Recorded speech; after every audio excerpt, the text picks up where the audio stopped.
Welcome to the Football Exponential Podcast. I'm Chika and I'm joined by Frank. Hi, Chika. Good day and hi to our listeners. It's always good to have you guys join us on this beautiful show. Welcome back. And Chika, it's been a while since two of us Yeah, talked about football. yeah, So you'll be more interested with the Spanish guy. no. I know last couple of weeks was we took a detour talking about Spanish football. I think I really enjoyed that whole situation. Okay, So let's yeah. let's go with the first one. Chelsea. For more context, if you're watching us and you like what we're doing, please smash that like button, subscribe, drop your comments, and drop your questions if you want us to cover any particular club, player, or league. Frank, let's quickly go with Chelsea. Chelsea beat Tottenham at the Tottenham Stadium. At the, What's their stadium called? no. 3 points late. That's what I read. I read about it. I read about that. No, And they said Chelsea has it's 3 points beat late. Tottenham 6 times in 7 attempts since that Yeah, stadium was massive. commissioned. So that's six Yeah, times in damn. That is a lot. And then they said in total nobody has beating Tottenham in their stadium. That's both the old, the new stadium in Premier League era, like Chelsea yeah, has beaten them. Chelsea has got the most wins from Tottenham. So I didn't know yeah. the dominance No, was that bad or was and that even real? to even stretch it further, like even in the head to head between the two teams in the Premier League, I think something about like whether about 60 games or 70 games played, Tottenham have only won 8. So it's not really a rivalry, but it's a derby because it's a local derby. It's more like when Sharapova and Serena Williams were having their own rivalry. Yeah. That was something like 120 to one matches between two of them. So that's what it is. But I think it's always good to go to Spurs and collect 3 points. I think before the game, I think first of all the lineup came out. I wasn't really pleased with the lineup because there's the first if I this is I look at lineup and I look for one name, Yeah. number 49. I look at number 49, my day is already ruined.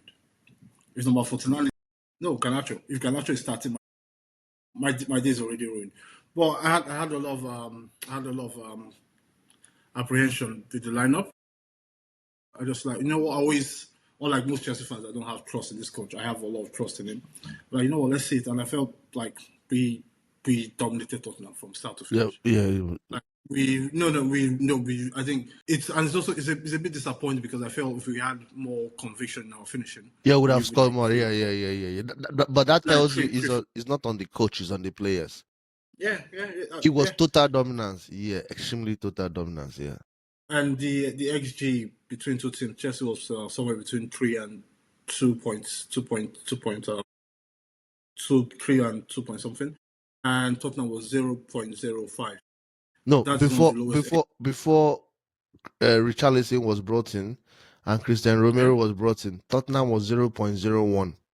0.01 before Richarlison came in and increased it to 0.04 or 5, sorry. and they had 3 shots in total, one on target, and I've not fact checked it yet, but apparently that's the lowest XG Tottenham have collected in over 500 games across all competitions. I have not fact checked it. When you see those Yeah. funny stats on social media, but you know what?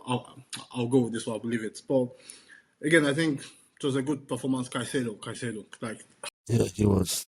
I think there's always this debate with Caicedo, particular. Is it this? Can he do this? Can he do that? Is it better than this? Is it better than that? For me, he's the best. In that, what he does, he's the best around. There's nobody that tackles as hard, hits the ball as consistently as he does. Probably in European football. I know the other guys I know there's the guys in Paris Saint-Germain, Neves and Vitinha. Those are very good ball players, Yeah. but they don't play with the same intensity as No, they don't Caicedo play. does. They And can't win. to a large extent, I believe in recent years, I won't say in the past, in recent years, when I mean recent years, I mean the last 6, let's say the last, COVID was 5 years ago, right? Yeah, Yeah, so the last thereabouts. Yeah, 7 years, in the last 7 years, only two central midfielders have we known to be so energetic? Like you realize they cover so much ground, and that is Kante and Caicedo.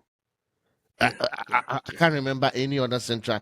There are so many of them blessed. You have one that is almost impossible to get the ball off him. It had Musa Dembele in Tottenham. I remember that Yeah, he was so good yeah. when he has the ball. It's difficult to get the ball away from you, but that was it. But when it comes to covering grounds, running tirelessly, the only two I can remember, let's say in the last 6, 7, or even 10 years, in the top five leagues, I won't say Premier League, in the top five leagues is Kante and Like I said, yeah, Caicedo. He is just that. yeah.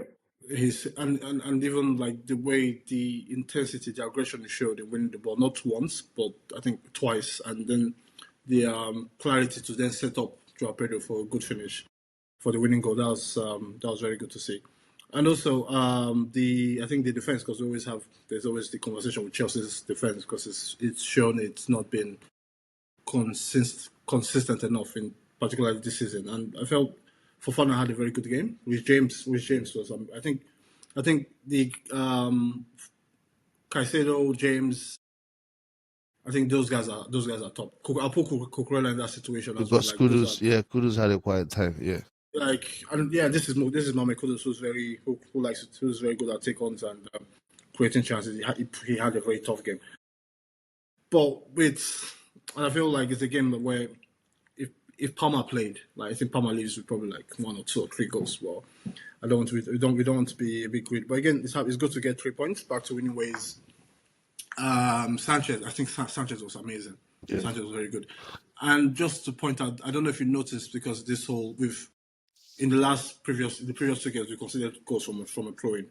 And with this situation, going into this game, we know what Tottenham are with Thomas Frank. It's Yeah. all about set pieces sometimes. I was a bit worried about the throwing situation. And what I think the coaching department and the coach and the set piece coach, I felt they found a very unique, not unique because it's not new, Yeah. but a very interesting way to solve that problem. Where whenever Tottenham had a dangerous throwing situation, Chelsea left 3 players off the pitch. They left I think it was Neto, Gusto, and I think Garnacho on different occasions. Sometimes it changed Yeah. depending on where it was. But and in doing that, when you leave 3 players off the pitch, the other team has to then leave 3 or 4 back as well. Then Oh. that takes out the numbers they have in the box that you have to defend. Because with throwing, it's not necessarily that teams can't defend. It's just the chaos that a ball Yeah. in the Yeah. box puts on the team because there's so many people in the box. The goalkeeper can't come out and call it because it's so crammed in there. And when you take out the numbers that you have to deal with, it gives the keeper a chance. Yeah. And I Yeah. felt Sanchez really, really, really shone in that aspect. But that's just one little point I noted. But again, I think Chelsea were very dominant. Like it's and and I feel for me this is the problem I have with this Chelsea team because it's so we're not killers. That's a big issue. And when I mean killers, we're not consistent enough sometimes. Even we're not consistent with the finishing. Like even a guy like Gittins who scored his first goal during the week against Wolves, which was a fantastic goal. But you said then he misses that. I would say it's that simple chance that you should expect Him to score. Yeah. a player to score, and it's just that inconsistencies in little actions. Like because on another day we could have dominated that game and given away a goal on a set piece or given away a goal to a mistake, which we have Done. done in the past, and it's those little things that I feel still holds this team back. Because again, I feel I think we're a very good team. We're capable of very good moments, but we're also capable of inconsistent moments. And I don't worry about the big games with Chelsea. I think Chelsea always rise up to big games. It's Yeah, but like we saw. I get you. But looking ahead in the long run, I think there's some very good news or there's some very positives this season, right? Yeah, The first season we bought Gusto, I knew he was good, but I think he's really, really coming. He has really, really made big progress of massive progress that even in games where James is not playing. I don't look at the lineup yeah, and say, James is not playing, Gusto is playing. I look at it, if James is not playing, Gusto is able to do that, right? yeah, He hasn't improved his final final thought. decisions, because I think he can shoot, but he doesn't have accuracy to shoot directly. And I think sometimes he's crossing for someone who plays as a wide man. I think his crossing is not all that good, Yeah, yeah, I agree. but his passes can be so good. Because if you want to realize how good he is, go back and watch that PSG versus Chelsea in if he wasn't playing that game. Okay, let me say something. If James was playing in that position, we could have still won PSG, but I don't think we would have beaten them the same way we beat them with Gusto playing that, because Yeah, he tormented that left back. Was it Mendes? I think it was Mendes. Yeah, yeah, yeah. And he made Mendes. it so easy for Palmer, because he has way more energy than the other guy has, Yeah, than Palmer has. So it's a progress.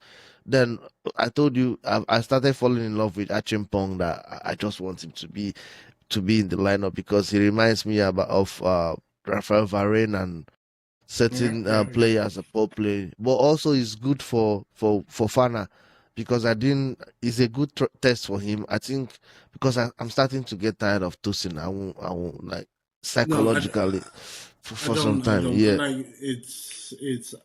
I think Tosin has been in the power rankings of Chelsea players. This is I think Tosin is probably the lowest for me. I think he's one player that has really gone down. I don't know if he's playing out of form, or I don't know if he's playing this way because we're seeing more of him because he has to play more these days. But I just like whenever he's on the pitch, he doesn't help the team or doesn't help the defensive partner he's playing with. So I feel at this point they should just forget, you run with the guys you can trust. I think right now it should be Fofana number one, because I think Fofana is on his day when he's fit is a top Premier League defender. yeah, But the problem is he has his fitness issues, so you have to be, because I feel just about every centre back Chelsea have, there's an issue with them. Fofana has injury problems. Tosin has the height. Tosin is the tallest of them, but he's not the quickest on the yeah, ground. yeah, yeah. So I think on paper, I think the more balanced defender we have, that's good in the air, good on the ground, has a bit of pace, is Chaluba, and even then, it's still not. Yeah, yeah, yeah, You yeah. know, I mean, It's not double. it's not top. So it's very. I think it's a very tricky situation. But again, I think you would take it. That's back to back clean sheets away from home in the Premier League. Away at Nottingham Forest and Tottenham. I think you take that, and it's a good building block going into the next couple of games before the international break. But Spurs, yeah, okay, finish. And No, then finish.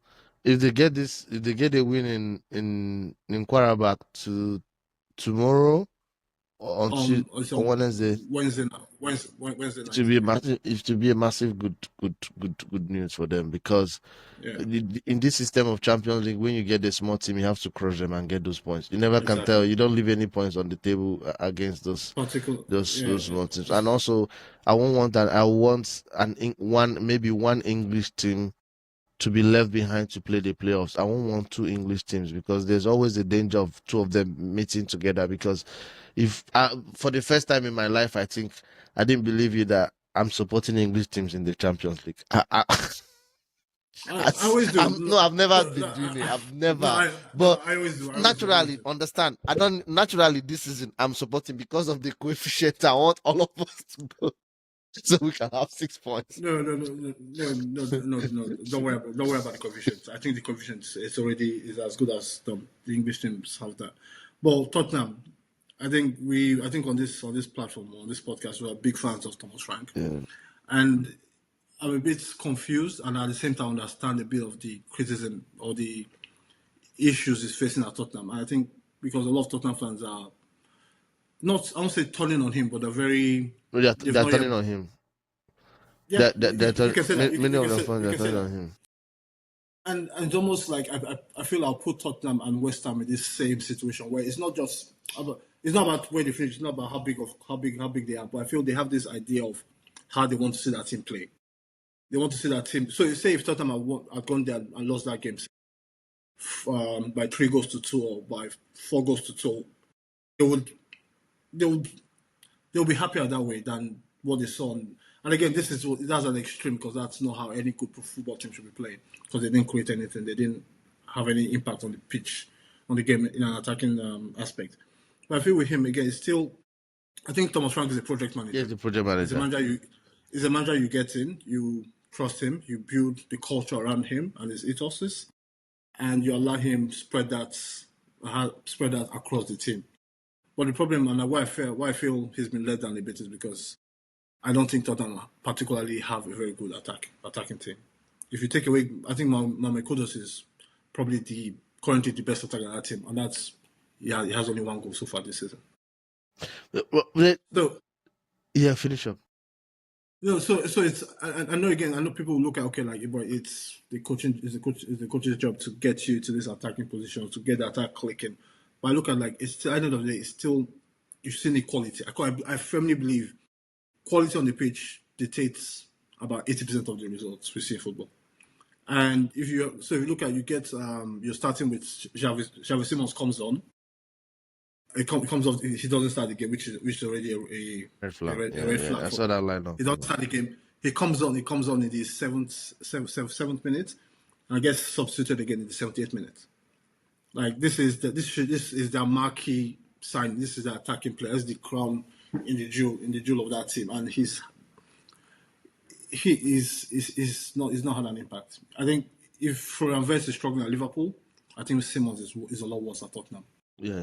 And again, it comes down. Okay, I don't think Thomas Frank has a lot of input in terms of transfers. I think, of course, they will consult him, but I don't think he's the one driving recruitment at Tottenham. And look at even the French guy they signed from Bayern Munich. I like him, but I don't think he still needs a lot of time. Man, that guy's too behind. I didn't know that guy has played this is 2 seasons. Let's just call it he played half a season last season, and he still plays like he's in the French league. I mean, no, I don't mean any disrespect to the French league, but understand what I'm trying to say, because many of them are so good, but they are very, very raw. Like, to me, that's the best league I will sign players from. I also think the best way to describe him as a player, he's playing like a guy that's just been promoted from the academy. Yeah, he hasn't. You don't see that. But also, this is where I feel they have a problem. I was just thinking. Yeah. I feel that I'm really surprised that they're turning on Thomas Frank, and this is why I'm shocked. I'll use the word shocked. Yeah. This is why I'm shocked, because yes, they've been attacking wise, they've been very poor. Like, when I mean poor is an understatement. They've not been that good to create chances. But when you check where they were defensively last season and where they were this season, it's a sharp turn. Like, Frank has stabilized their defense, and that is not easy to. It's like someone who's losing weight, for example, right? There's a reason why they say you have to do it gradually. It takes maybe one pound or 1 lkg every week, right? For example, but you in 2 months, for example, you flip more than 50 pounds or 30 pounds. There are bound to be consequences, right? So what I'm seeing is that he has flipped them from being defensively porous to becoming very, very defensively solid.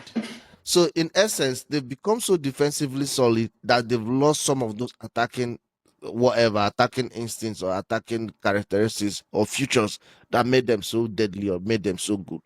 But if you look at the lineup, if you look at the team, Tottenham, as a young boy growing up, I used to enjoy watching Tottenham game. I just enjoyed watching it. And Harry Redknapp, especially, I think before Harry Redknapp, we had Martin Yeo.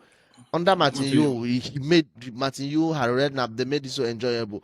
But in recent years, they've been losing it, even before Ange came. And let me give you a reason why I tell you they've been losing it. They've had only very 2 attacking players that make the difference for them. Kukulevski and Kukulevski, not even Son. Kukulevski and the other guy that you don't like. The guy they bought from Leicester. Morrison, I think is Leicester, yeah. The guy that he has ACL or whatever, that is injured right now. Madison, yeah. So Son is quick and sharp. Don't get me wrong. He can beat them, and Son is like Gittins. If he's so good, like, I understand what I'm trying to say. The Son was one of the best. No, he was to me, he was the most underrated goal scorer back then. And and so they are injured right now. Yeah. You understand? Madison was not even consistent. Yeah, that's Kukulevsky true. could play in very tight spaces. He was so good. He could play in tight spaces. That's why they moved him to midfield, central midfield, and he was still good. So the two of them are not playing. If you look at every other person they had, they can't beat a man. You look at Johnson. You Johnson's, look at yes, yes. Johnson. You look at Matthias Tel. You look at Richarlison. Then they don't have Solanke who could press. I give it to him. He could press from the start. So what do you expect him to look at Odebe? So it's more about recruitment more than Thomas Frank. Like he is doing what he can do. Yeah, but I also feel I think it's also part of the course with football fans these days that like okay, let me give you an example now. Say this the coach that recently got sacked at Wolverhampton Wanderers, Victor Pereira. This is a guy that came in last season, stabilized that club, and started winning games. He pushed them up the table. He did so well that he was nominated for Premier League Player of the Year last season. Yeah. Fast forward 4 or 5 months, he's a bad coach already. Yeah, yeah, Yeah, yeah, where yeah. And they just because gave him a Chelsea new played. contract. Yeah, they gave him a 3 year contract, and I was watching Chelsea Wolverhampton Wanderers, and Wolverhampton fans were singing, "You're getting sacked in the Yeah, morning." they've been singing To that their own like man. three straight, three. So it's and I look at like sometimes it's a high paying job, but also it's really hard to be a top coach. It's hard because like you mentioned, Son, Kulusevski, and Madison. These three players last season contributed somewhere between 50 plus goals and assists for Tottenham team. Yeah, For this Tottenham yeah. team, they're not there. Well, they're injured and they're no longer there. How do you then replace that output? It's not Richarlison. It's not Johnson. Kudos will try. I think Kudos is a good player. And Xavi Simons have played so badly. Javi Simons is like I think it's from La Masia, right? Javi Simons. Okay. Yeah. He's played so Okay. badly, like is Yeah.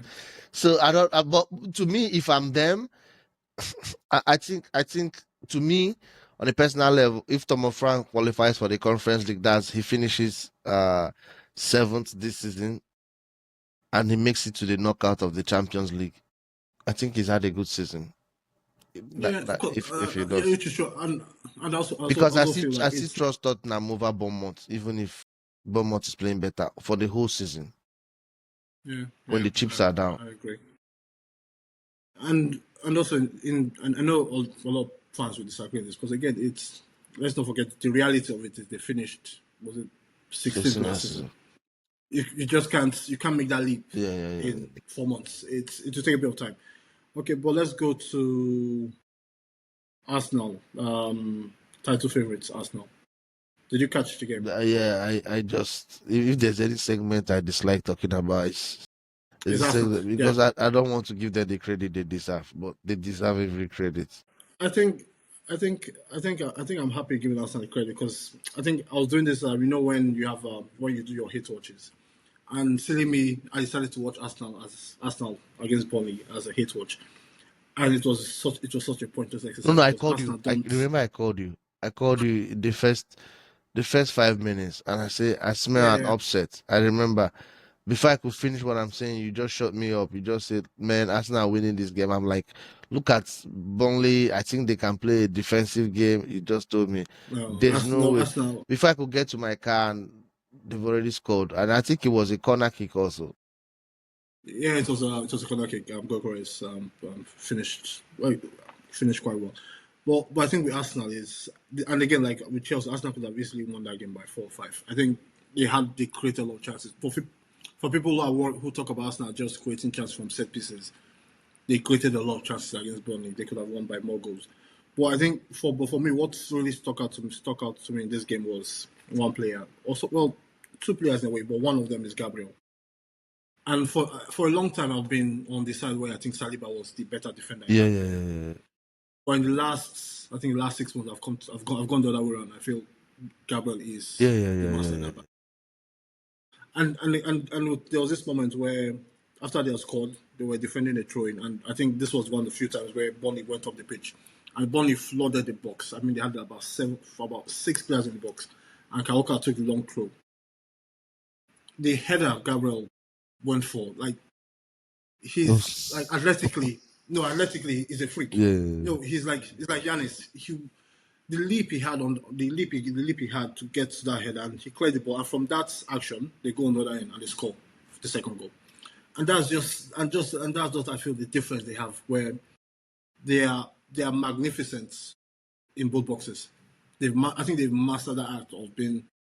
They defend. I don't think there's any defensive team as a unit Yeah, better than them. yeah, the defense we are You, saying it. Yeah, like they defend so, and it's not just about being tactically, but in terms of intensity, effort. Even at two, they were winning the goal. They were winning the game somewhere in the latter part of the second half, and there was a counter attack upon the half. But the way all of them sprinted back, they defend as a unit, and it's very. I think it's commendable to see. Declan Rice scored the second goal. I think Declan Rice and having a very amazing season. is and I know it's always like I also join in with this tongue in cheek conversation about him being a centre. But I think Declan Rice is, if you want a Premier League midfielder, it's Declan Rice. It's not the, I know as much we love the flair players, but it's not the Thiago Alcantaras or the Enzo Fernandez. It's a pure That British, pure is British a midfield. Premier League. Is a Premier League midfielder. He can defend. He can create. He can score goals. He has that extra ability that almost seems like you're playing with 11 or 12 men on the pitch. Well, 12 men. But 11 or 15 he also owes it to patience and being played consistent. Because I remember the day Yeah. Declan Rice made his debut, we spoke. If you Was remember, he scored an own against goal. Chelsea. Was it against Chelsea? I never knew. I think it's There against was Chelsea. I Yeah. think he scored an own goal. There's a game I had to call you and say, who is that young boy? And you told me he's a former Chelsea player. And I've watched it because this is when I started realizing that he's this good. There's a season, David Moyes, like West Ham finished like sixth that season or seventh. And they Yeah. demolished Jurgen Klopp's Liverpool like 6-1, 4-1 or something like that. If you remember, they Yeah. finished very, very high up the table, like sixth or Yeah. seventh. I've forgotten that was, I think, 2001 season. That was the season I started seeing. He was already good defensively, but that was what season I started seeing what he can do offensively. But he is also, I won't say, let me say fortunate, but in a good way that he was in a club or in a system that gave him time to keep improving. Because if you look at the player right now, in some clubs they're already calling for his. I know how many players that Yeah. make 2 or 3 mistakes is already No. old. He's useless. Sell him. Yeah. And yeah, that's true. And I also feel to Rice, the biggest the biggest compliment I can give Rice is the same thing I say about McGahey, is that no matter the level, he always seems to rise to that level. So like he was playing for West Ham, he goes to Arsenal, he's risen to a top Premier League level. Champions League football, he's playing Top level. Champions League. Yeah. And it's again like I give him credit. And well, I think the Gokores went off at halftime. We don't know how severe that injury is right now. I think with him is still. I'm still not. I don't think. I don't think he's the top striker we all believed he was going to be. But I still feel he will score enough goals that will contribute to Arsenal this season. But I think the other issue is Bukayo Saka. It's not been. Is It's not been. it, It's not. He has not wowed me. In fact, if I end this podcast and I'm going to sell him in my fantasy, I've had him for like I think 4 weeks now. no, that's a mistake. If when it comes to this is a little fantasy tip for our listeners. You don't need any Arsenal attacker in your lineup. Get 3 Arsenal. Get 3 defenders.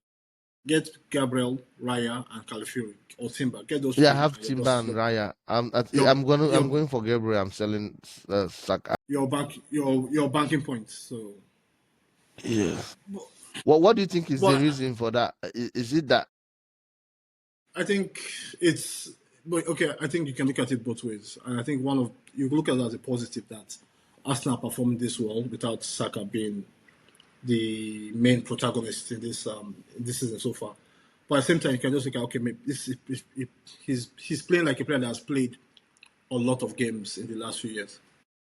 And it's not to say I don't know about his fitness, but he doesn't look as sharp as he was.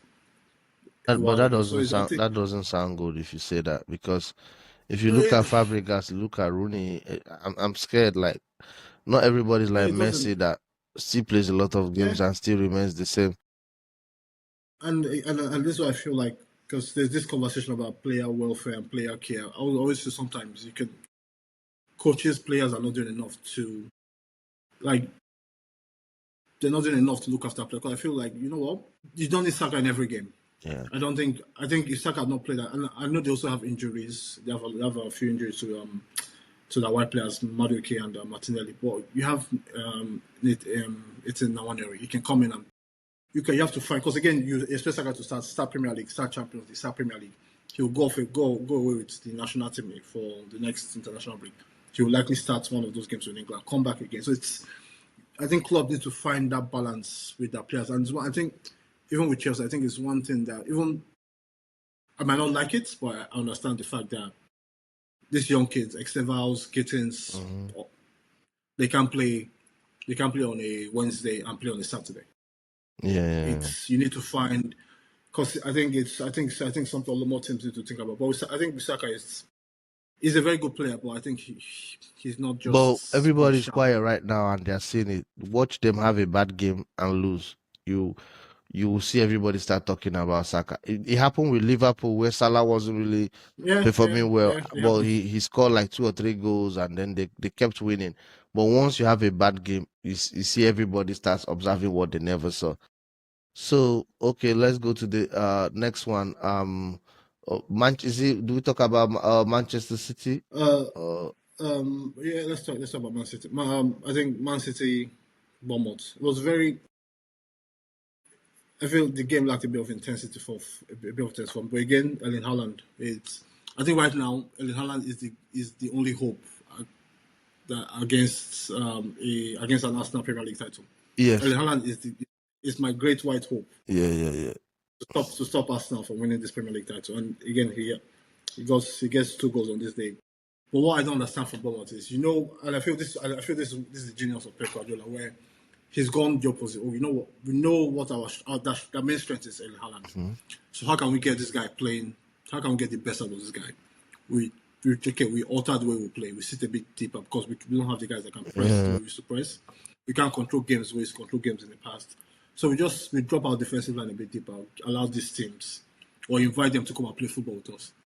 And when you try and play high line with Erling Haaland as the opposition, it sounds simple to say, but it will never work. Like But he's managing it better this season than he did last season. Yeah, Pep. It is because I think it's slight improvement, but it's way better than the collapse in the middle of last season. Like, yeah, it's found a solution. It might not be a long-term solution, but I think right now he knows that City are more vulnerable when they have the ball and when they play attacking football, when they're high up the pitch. You can beat City on transition. So if you take away those transitions from the opposition teams, they don't have that to hurt you. And when you have one guy that can just basically bulldoze his way to goals. So but again, I felt Bournemouth where. And it's also interesting to point out that it's one of those games where you take away Bournemouth's main strength, it's the way they play, and you say, you give them the ball and invite them to play. They can't create as much as they can or they would when they are playing that transitional football against you. So I think it was a very, not unique, but a very clever way of getting the best out of what he had and the team. And Wansheki, 2 assists. Yeah. That's my French. I've always liked him when I watch him play for. The first time Chelsea was linked to him, I think it was last 2 seasons. I'm like, just go and get this guy. Like, when I don't have anything doing and I just want to be excited, just go and watch the French League One. Just watch the highlights. I don't go any weekend without watching the highlights. It's just I've not seen a league with young kids. You don't know their names. Like the French League One. Oh my God, no. It's again, I think like a lot of football clubs will save themselves and make a lot of money if they just invest heavily in recruiting players from that French league. Because again, there are some players you get from there that are not quite the level. But again, if you see the struggles of some of the players from the Bundesliga, the expensive ones, Florian Wirtz, Xavi Simons, I think there's another, even Benjamin Sesko to a degree. If you go to the French league, take £100 million, go to the French league. You're bringing back at minimum 2 world-class players. Yeah. Minimum. it's so easy. I don't get why more clubs don't do it. But with City, I think we'll know more about City next weekend in their tie with Liverpool at the Etihad. I think that's where we'll see how, because it's still, I think they are in the conversation, but I don't think that they're not at their best yet. They don't have. This is not. This is not a very good City team. It's a Yeah. good City team, but it's not. I feel it's Erling Haaland. I think he's scored the most obvious, scored the most goals at the club, and the next highest is 2 goals by Esteve from Burnley, 2 goals.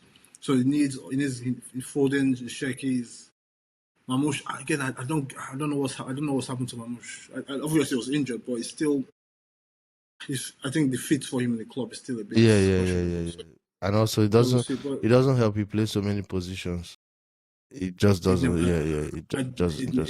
it never, it never, Uh, I don't it know never his helps. best. It's shocking to me that they said Eketike played behind him and he was the front man for Frankfurt. But watching him in City, he doesn't look anything like It, the ideal yeah, striker in front of the. He looks like more like a wide player to me. That's but I know, but even as a wide player, because that's where I think you can play more. Even as a wide player, I don't think he doesn't have that that separation. It doesn't create. Doesn't have not pace because I think it's quite but quick, but his it doesn't. pressing It can't. is can. It's pressing. I think it's good. Like I think I feel because they have players that do similar things. So you have Mamouche, you have Sheikh. I think Sheikh is wants to play in that pocket, that number 10 position. Foden wants to play there as well. It's But I think the it's tough because greatest again, problem I have with them is that some of their players is like this. It's like if you take out their numbers, you have O'Reilly that plays like Nico Lewis. Like the difference is not all that much to say who do you pick. It becomes difficult because they give you almost. You yeah, understand what I'm trying to they say? don't It's not they like don't Miles have Kelly, for example, that is this top. way top. Yeah. Is most of their young stars. I think because I think if you look at that City team, I'll say Erling Haaland is obviously I think I'll say probably him and Donnarumma. Even though Donnarumma made it, he was a bit at fault for the goal Bournemouth scored. I feel at this moment in time, I think those two and Guardiola, probably those three are probably the Yeah, only Wario, because for top. 3 seasons now, Top. even though I think he has been a little bit better, but the greatest yeah, disappointment in that defense is the captain, the Portuguese guy Diaz. Like Diaz. he had a very But good 2 seasons. I think after the injury, when he came, he was that good. He was like the missing. yeah, he was no, He he was was good. He was good. He was looking good. back right now. I'll pick Laporte over him any day. Like it- Yeah, yeah, yeah. But I just feel like it's. I think there are a few players at City that should have been moved on there's a a few lot. years ago. I think There's a lot. Diaz, Bernardo Silva is another one that should have probably been moved on Nathaniel quicker. But Ake also to me is always yeah, injured. so they so we talk about Chelsea's issues. I think City also have like they have a lot of bodies, but they struggle to get the good ones fit. I think Stones is still their best centre half, in my opinion. Yeah. But Stones has never been able to play a lot of games in Premier League, and I feel it's going to be a Erling Haaland carry job for this season until they get more quality players into that team. And because again, people talk about City spending and Chelsea spending. I feel you always need to keep spending until you get it right. That's the only way you can stay a top club. So that's good to see. And moving on to Liverpool, Fans. they finally got a win. They finally got a win. They It's finally been did coming. it. Did you read what Van Dijk said about Rooney? Yeah, I don't I don't like it, and I feel Van Dijk is clever enough and is smart enough to understand why what he said does not make sense, because But why do everybody oh come for Rooney? Is it because I didn't like what Tom Brady said about him? First of all, I'm not saying it's right or no it's not okay right, right? no the coach yeah no no see I feel no I feel with Rooney the coach that's a non-entity. I don't think I never believed him as a coach, but with Rooney as the pundits talking about football, He Because has a lot to Rooney say. doesn't go personal on players. I've noticed Yeah, I give it to him. He doesn't go person because he has a right. If there's any player, dude, it was so, hold on. I was thinking in my mind, right? I was thinking to tell you how deep it is. I was thinking in my mind, what's his name? Van Dijk is one of the best defenders ever in Premier League history, right? One of the best. yeah, Like he yeah. is the high echelon, right? I was not thinking. I Let's say, stop. hold on. Now Rooney also is. It's Do you top. understand? So to me, So it tells you how much we it's underrate Rooney. I think if you ask any child, sometimes they were saying Van Dijk is the best defender in the Premier League era. I never believed better than Terry. The reason why I never believed that, I never felt that was, I kept telling you, he didn't club did not win enough. Like, I need you to. I'm always, you are okay. Yeah, different. You always say this person is good, this person is good. He doesn't need to win. You always tell me, like you said, yeah. Messi didn't need the World Cup to validate he was the best player. I told you he needed it in my. Exactly. So that's why I felt Van Dijk. I can't tell you he's the best ever or whatever, but he belongs there, right? But it's so shocking that when I looked at Rooney, I'm like, damn, no, you are we've underrated him. He belongs to the highest of. You understand what I'm trying to say? Any For name you can me, call in Premier League era, you can call Henry, you can call Rooney. He belongs wherever Cantona. He belongs there. top five. Like he is that good. Top five. So he Top has five a best right to players. criticize players, but at the same time, it's not like he goes But it's not. personal. Yeah, Yeah, no. But even and I feel because so for the let's say for the Van Dijk has been at Liverpool for almost something between 7 years or more than that, and for about 95% of that, a lot of people have lauded him as one of the best centre backs around. So you can't then turn around when you're not particularly playing well, which is a fact. He's not playing well. I think Van Dijk can accept that. The manager will say that. His teammates and Liverpool fans will say Van Dijk is not playing well. If that's then called out, and you then get a win, you don't then turn around and say, oh, well, that's lazy. I think some lazy criticism, which journalism. yeah, lazy journalism. And I'm like, that's not.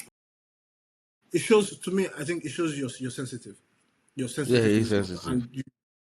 and understand because I think sometimes you expect players to rise above like comments made about them. And I think sometimes that's fair. But with this particular instance with Rooney, for example, Rooney is not he's not of the same cloth of the Neville's or Carragher Yeah, that just yeah, says yeah, stuff yeah, yeah. And he to said just get his that body reaction. language is concerning, but we all know No, his body but we all language. see it too. His body But language. we So I don't understand why he didn't say no, because he's yeah, playing badly. He said his because body language is concerning. Yeah. yeah, and I think it's what we've seen. Like we saw the goal against Chelsea, the Caicedo goal. We saw the goal against United in Bremer goal. Van Dijk was not good enough on those goals. So it's you can, and this situation where you can't criticize players, especially at the top. You have to be able to take criticism. It's I think Rooney probably was one of the most criticized players Yeah, of yeah, his yeah, yeah, generation, and it's and again it's just one of those things. For me, I think he should read the room and understand what he's talking about. But again, that's virtual. But again, just on Rooney, I think if you want to have a good watch, go on YouTube, Premier League official Premier League page, and watch Rooney's Premier League assists, not his goals, his assists. You will yeah, see yeah. he I think I think whether the view of the person has affected the view of the player. I don't think Yeah, yeah, he's yeah, not yeah, viewed. yeah, yeah, yeah. I think because like Henry is very charismatic, very charming. So I think that also helps him get. And also, is a very good. I think Rooney is And I think as good. I'm not body shaming him. Having seen him overweight, I don't think it has helped the perception Yeah, of it's him yeah, in the eyes of people. Because if you but it's even look also at some players who might appear overweight, I'll give you one example of a player that I didn't know he was so good, but I still liked him. Is Steve Bruce, right? But you yeah, could yeah. see how I didn't know he was that good. He was like, I also feel Rooney is the last of that old generation. I think Rooney is a player of the past where they live hard and they play hard. yeah, yeah, yeah, yeah, yeah. You see a lot of players these days like they're all fit. An average player these days as fit as they've ever as any footballer has ever been. But again, I think with him, I think Rooney was a very good player. And because I was listening to him talk about when he was talking about when he after Ronaldo left, and this is a bit of a sideways conversation. After Ronaldo left, and when he had to become the main goal scorer on that team, when he changed to number 10, he said he was bored for like 2 seasons because he was scoring a lot of goals. That was not the problem for him. It was like he wasn't playing good football. Like for him, goals is not. He didn't enjoy scoring goals. He loved playing football and doing all that stuff, which is because it's wild to think about because he was scoring. I remember that season. He scored about 30 something goals or competitions in 2000 and Yeah. I think 2010, if I'm not mistaken. Well, it's But from it's just Liverpool, right? when Yeah, Everton former player. yeah, Because I Yeah, I struggle think to so. Yeah. understand him. I've tried to listen to his interviews. It I've doesn't have that. tried. After 10 minutes, I keep him. There's another one I wanted to watch, Gerard. Even Owen's own. First of all, I want to tell you something, right? First of all, I remember my first job in Leeds, right? I worked with so many people. I had one supervisor. She was talking to me. I was looking at her. I was Nothing. lost. When I mean lost, I didn't realize the other person, she didn't notice it. I didn't realize the other person looking at me knew what was happening. So when she finished talking to me, she spent like more than 3 minutes talking to me. We are all in the knot, right? We are all in the knot, right? The other person said, do you know he didn't understand anything she said. You said, she laughed. She said, no, I bet you he did. Then she now asked me, what did I just tell you? I didn't get anything. They started laughing. I thought they were making fun of me. When they finished No, but laughing, they told her, it's your accent, right? First of all, I yeah. was like, "Are you?" I didn't get it. So I now asked her, Are you from England?" She said, "Yes, from Liverpool." I did not realize that it's totally different. Like it's like how many minutes drive to Leeds, right? Is but you have to put your ear down and listen to it. No, and also think like even I think with Rooney and I Gerrard. even prefer Roy Keane. I enjoy Like Roy Keane and Martin O'Neill. I think that's the Irish accent, right? yeah. But I than Liverpool. Liverpool looks like I think it's Scottish people that speak like that or something. But you understand what I'm trying to. You've lived in Yeah, England longer than I do. It's way more I deep. get what you mean. I get what you mean. It's sometimes a bit. But also, I think it's also the person. It's not just quite the accent. I think it's also the how how the person's personality translates in the storytelling. I don't think Rooney is not a particularly. It's not a good You know, storyteller. You can like there's some people like especially I think most of the Dutch ex-Dutch players are very they're good good storytellers. storytellers. They are very very good. Go into detail and they are very straightforward. Even But the it's just Germans, like some of them, even if it's not storytelling, they know how to make their points. And yeah, the yeah. Germans and the Dutch. Yeah. Yeah, and just I think final point. I think like Virgil. I think you're bigger than this. You know what? You should know the game you're playing. I think that's just for me. I think if anything is lazy, I think that commentary from Virgil van Dijk is just lazy. It's not like Liverpool are not back to their best, and I know they got the win. And I feel if you wanted to pick me up, I think Aston Villa at Anfield was the game Yeah, you wanted you because Villa will predicted it come. that they will beat Yeah, Villa. yeah, no, like it's always. I think the first early on they created a few chances. They hit the post. I think the goalkeeper made a few good saves. When Liverpool settled, Martinez gives you that gift for the first goal. It becomes a really tough task for them. And I feel even with the makeup of Villa's squad, like when you look at them, you see what the players that can hurt Liverpool, they don't have enough. There's not a lot of pace in the attack, and that's what worries me about. They have good players, but it's not. Rogers is neat on the ball. It's quite tricky. Creates, but it's not. He's not. He doesn't have enough pace. McGinn is good as well, but not. Watkins, I think Watkins is.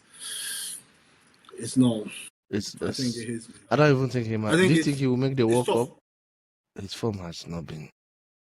Okay, let's Watkins. I think right now Welbeck is in there with a shout, but I think Watkins will still go because I think of the fact that Watkins was at the last tournament with England and scored that goal that took them to the final. I think Watkins can still go, but it's also a tough job being a backup to Harry Kane because Harry Kane will play Yeah. about 90% of the game, and I think a guy like Dan Welbeck's form puts him in that conversation. I've never seen Ivan Toney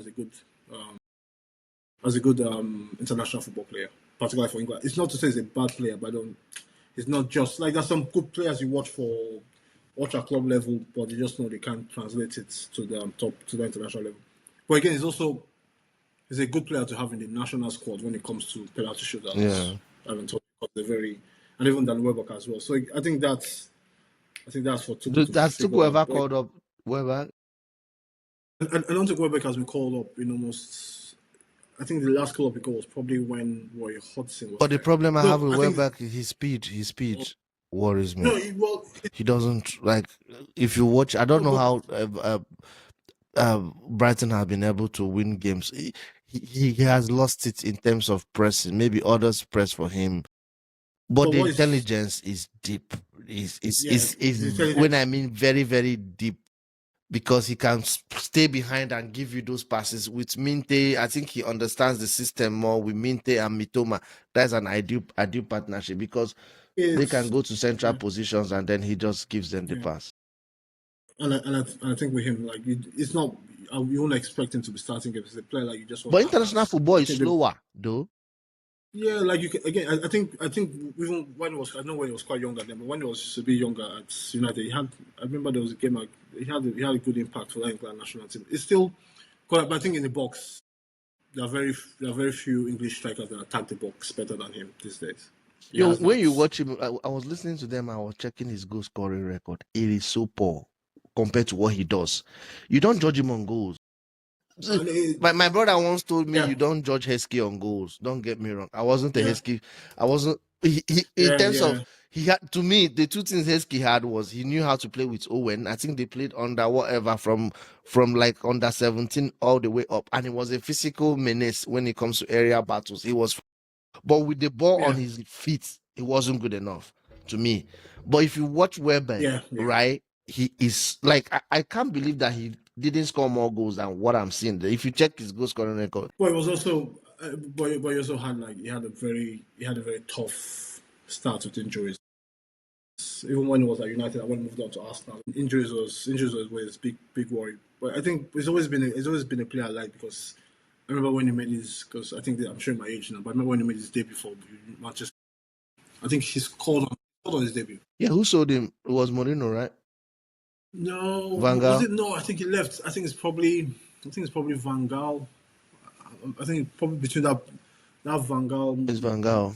It's Van Gaal. that I Van was in Gaal England when he Mourinho was period. sold. It's Van Gaal. Yeah, I wasn't in England when and Mourinho took and over. no, and I remember when he went to Arsenal. I think a lot of Arsenal fans felt that they have gotten like a new, because Arsenal fans are Yeah, very, yeah, yeah. and I just feel like I think with him But injuries. there's a game I felt that he repaid everything, but they didn't take. There's a game he was instrumental. It was against Leicester. They needed to win Yeah, Leicester yeah, to be yeah, ahead. yeah, yeah, I remember it was yeah. towards They the end won. of the Yeah, yeah, season, right? yeah, yeah. I They went back They and won. forth. He Yeah, scored a very important goal, but Arsenal still ended up not winning the trophy that season. Leicester, even I think Tottenham even went closer than Arsenal to finish second that yeah, season. Or even I've forgotten who yeah. finished second. Okay. Yeah, let's reminisce on those days before they win their first Premier. I can't, I wish they never win. Is there any other person you Just want us to mention before we call it a day? um and another one, I think Crystal Palace Brentford. I think it's I found it quite funny that Brentford got done on the second goal from a throw in, so that Yeah. was quite funny. And and I think again Mateta, Yeah. that's another striker that's in rich form. And talking about And fantasy, one of the best players you can have on your fantasy team is Guehi. I, I right, picked the Spanish guy, the Colombian. What's his name? The white man, Munoz. Yeah, beginning of the season, I had Munoz from the first day till the last day. I just started noticing something for the past 3 weeks. Guehi yeah, he chips in goals. consistently has more. Last week, this week, Guehi had 8 points. He consistently has more points than him. Not just the assists, but the defensive contribution, and that is extremely very, very, very massive. Yeah. Yeah. And Manchester United, I think they dropped points at Nottingham Forest. I felt Forest played well enough to have won that game. I Even me, I know, fell for the paper when I yeah, was. I felt, and Elliot Anderson was the best player on the pitch. Yeah, I he's think enjoying himself again. if you needed an audition for your, or just a shot for your next Premier League club that needs a midfielder, Manchester United, I think that performance probably probably get him to United. I think he was standout. And in the week this weekend when I watched Cunha and I watched Rashford at Barcelona, and for me it's clear, Cunha for Rashford is a downgrade. Figuring for Rashford as a downgrade. Yeah, it's a downgrade. Like I don't think, again, I was very, I saw it with Cunha because I don't think he's not at this level. Yeah. We talk about this Manchester United. I don't think he's still. Bemo is great. Bemo is very good. Ahmad has some great aspects. Bruno Fernandes. But I think with Cunha, I still like you watch him. He has this thing where this guy had this. I think Ziyech had that same thing at Chelsea where you watch him, he's good. His touch is good. This and that, but he doesn't move from the same zone he is. Mm-hmm. Like he does everything in one zone. Again, like that's not necessarily a bad thing, but it doesn't. It's just not. But my problem with him, he gives me the vibe he plays all for himself. Exactly. And he gives but that happens when you've been playing for not just playing for yourself, but when you've had liberties, when you've taken liberties at your former club, Wolves, where you can drop off, pick the ball from the centre backs, you go wide, you go through the middle, you take shots, and he takes. So the shots I think he took a couple shots that just didn't make sense. I think if you look at him statistically, this is who he is. Like he takes a lot of shots and a lot of speculative shots that sometimes they go in and it looks good, but on the analytical side, it's not how do you say it's not the best shot you should. Yeah, but it's not. But it doesn't carry out for the whole season. Yeah. It doesn't. It's not. You can't keep up with that. But again, I think it's still early for him. I think, and I also feel he's still growing into the United shirt because again, that's a big shirt to wear. And the new coach has really done. He has really done a good job for it. It might still be early. It might still be early because if you look at the goals, it was 2 yesterday. I think the other day was 2, but at least they had a clean sheet in the Europa League. Yeah, against Porto. I think that was FC Porto. That was FC Porto's first defeat of the season. Yeah. Against Nottingham Forest. And also, I think he'd be very disappointed. I think he was very disappointed with that first goal against the corner kick for United, Casemiro. I think it was he prides his brand of football on those little details. But I think going from what I've seen this week, I think number 1, Wolves, number 2, Burnley, number 3, Leeds. These are the 3 teams I feel will go down this season. I think West Ham won't go down. I think West Ham need to, if West Ham can turn their home ground into a bit, just get, if you can get the fans, because I think a lot of fans that West Ham are not happy, particularly at home. They're not happy with the football. They're not happy with the ownership. They're not happy with a lot of things. If those fans can come on side for just a little bit this season, get a bit of momentum at home, start getting home wins, I think that can help them. I still feel, but again, Newcastle, I think that's now 8 games away from home with no win for Newcastle. Yeah, that is bad. And funny enough, I found out something. Do you know, apart from Bowen and apart from Gerard Bowen and the second person, there's a second person. I forgot who is the second. You see, no, Bowen and Eze. Apart from Bowen and Eze, Jacob Murphy is the highest scoring Englishman in the Premier League in a calendar year. Like goal contribution. 14. You had a good season last year. 14. I think Eze and Bowen, I think 16, 17, one of like the. Oh yeah, that's true. Bowen is the highest, right? I was thinking Kopama, but Kopama had that form from from early this year where. And Saka has been quite. And Jacob Murphy is having he's starting from where he stopped last season, but away from home, I think before the last 2 weeks they hadn't scored away from home. It was that bad. I forgot. I think it was against Brighton. I think it ended in a 1-1 draw against Brighton. I think was it last 2 weeks. That was their first away goal this season, and that's not nice. It's still. I think sometimes like okay, well, I'll say that there are two Newcastles. The Newcastle that play at home are a different team. They have something, they get something from that ground. They play very well in that ground. When they go away from home, it's just that I don't think they have enough creativity to create big chances for their strikers or their attacking players. And Anthony Gordon's form in Premier League should be a worry right now. I think he's gone 18 goals, 18 games, no goal assist, all the way back to last season. Yeah, yeah, yeah. It's because if you watch him, like he's scoring for the national team, he scores in the Champions League, but in the Premier League, he just can't. He just And can't get. Elanga is even worse. Yeah, we Both for apologies, Sweden. apologies, Sweden. apologies. Apologies, we got that wrong. Yeah, both for Sweden and he is just, I don't know. But it's But I think I wouldn't lose sleep over that because I feel Chelsea, those sort of teams need to be inconsistent for Chelsea to make it in the top four. okay. I need Let's not. I need those sort of teams to. It's no. I think, but I think if you look at the Premier League table right now, you see between second, ninth, it's all like it's well, everybody just bunched together. There's no real separation of teams there. So it's I think even when it comes down to, I think the Premier League champion will be by somewhere between 7 to 10 points Yeah. gap between the first and second.